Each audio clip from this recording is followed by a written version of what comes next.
ఉండదు సార్. ఏదైనా కూడా ఆ రోజు కూడా పాదయాత్ర చేసేటప్పుడు లోకేష్ బాబు గారు రెడ్ బుక్ రాసింది కూడా ఏం చెప్పారు, చట్ట ప్రకారం ఎవరైనా సరే అవినీతి చేసి ఉన్నా లేదు చట్టానికి అతిక్రమించేటట్టు పని చేసున్నా చట్ట ప్రకారమే చర్యలు ఉంటాయి అని క్లియర్ కట్ గా చెప్పడం జరిగింది. ఈ రోజు కూడా రోజా గారైనా, కొడాలి నాని అయినా, అంబటి రాంబాబు అయినా, లేకపోతే అవినాష్ అయినా, లేకపోతే ఇంకొకరైనా, రోజా గారైనా, జగన్మోహన్ రెడ్డి గారైనా చట్ట ప్రకారమే చట్టం తన పని తాను చేసుకుంటా పోతుంది. ఆ విధంగానే చర్యలు ఉంటాయి తప్పించి వాళ్ళలాగా మనం బాహ్యంగా ఇండ్ల మీద వచ్చి దాడులు చేయడము, లేకపోతే ఆస్తుల మీద ధ్వంసం చేసి దాడులు చేయడం ఇలాంటి ఏది కూడా ఉండదు. రోజా గారి విషయం మీరు తీసుకొచ్చారు కాబట్టి మాకు రోజా గారు చాలా దగ్గర సార్. ఒక విషయం చెప్తాను సార్ మీకు. ఎలాగ దగ్గర? ఒక విషయం చెప్తాను సార్, అదే చెప్తున్నా. వర్మ గారు మేము నాటిన మొక్క తెలుగుదేశం పార్టీలో ఆమె క్రియాశీలకంగా రాజకీయంగా ఎదిగింది. చంద్రగిరి నా సొంత నియోజకవర్గం చంద్రగిరి. నా నియోజకవర్గం నుండి ఆమె ఎమ్మెల్యేగా టికెట్ తీసుకొని నేను ఆమెతో పాటు ఆమె అనుచరుడుగా ఇల్లు తిరగని అని ఇల్లు అంటూ లేదు ఆమె గెలుపు కోసం. అందుకనే మిమ్మల్ని ఈరోజు తీసుకోవడం జరిగిందండి. మీరు వాస్తవాలు చెప్తారు, అసలు ఏంటి ఆవిడ నైజం అని చెప్పి మిమ్మల్ని తీసుకున్నాను. అదే సార్, కష్టపడి ఆమెతో పాటు కష్టపడి ప్రతి ఇల్లు టచ్ చేసాం, ఆమెను గెలిపించాలని చూసాం.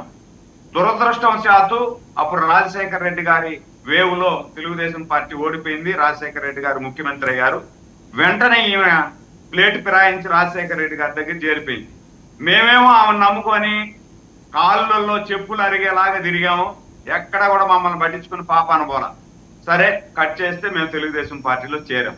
దాని తర్వాత ఎవరైతే రాజకీయ భవిష్యత్తు ఇచ్చారో ఆ పార్టీని ఆమె ఎలా మాట్లాడిందో ఇష్టానుసారంగా మనం చూసాం.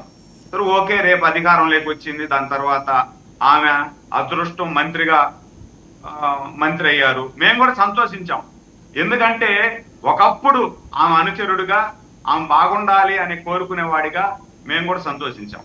కానీ ఆమె అధికారంలోకి వచ్చిన తర్వాత ఏదైతే ఆమె ముందు తెలుగుదేశం పార్టీలో ఉన్నప్పుడు ఏ విధంగా ఉనిందో దానికి భిన్నంగా తయారైంది సార్. వాస్తవం చెప్తున్నాను. ఆ రోజు ఉన్నటువంటి రోజా గారు ఇప్పుడు ఉన్నటువంటి రోజా గారిని చూస్తే నేను ఒళ్ళు గిల్లుకోవాలనిపిస్తుంది. ఏమి రోజా గారు ఇంత మారిపోయినారా అని చెప్పి.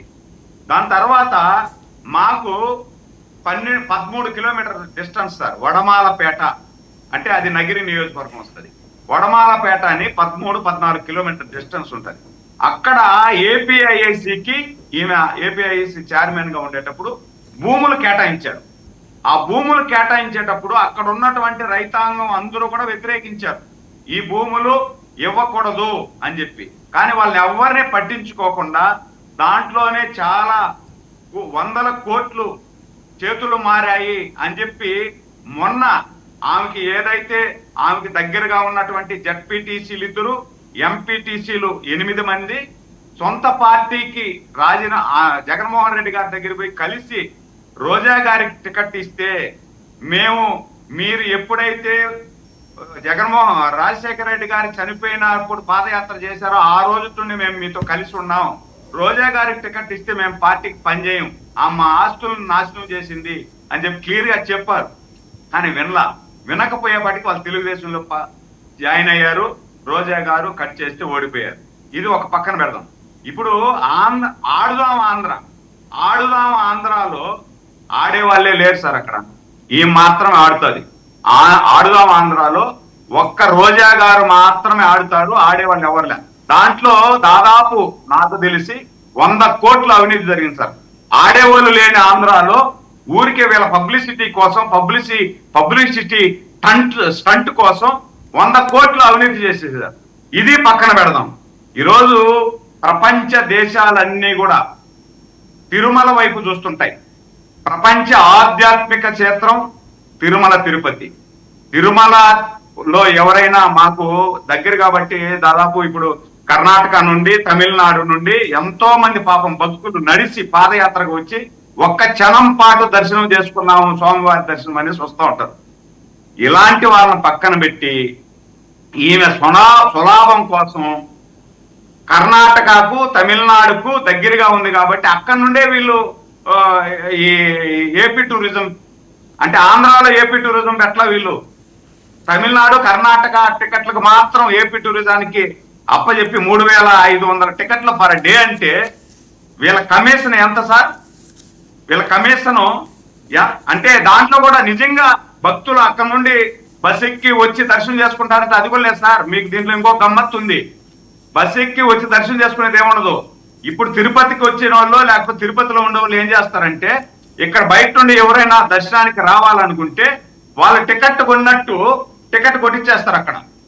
ఆ ఆర్టీసీ బస్సులో మనం ప్రయాణం చేసినట్టు ఇక్కడికి వచ్చిన తర్వాత ఈ ఆర్టీసీ బస్సులో పైకి ఎక్కుతారు.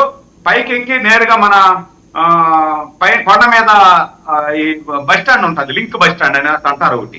ఆ లింక్ బస్ స్టాండ్ దగ్గర ఈ కౌంటర్ ఒకటి పెట్టారు.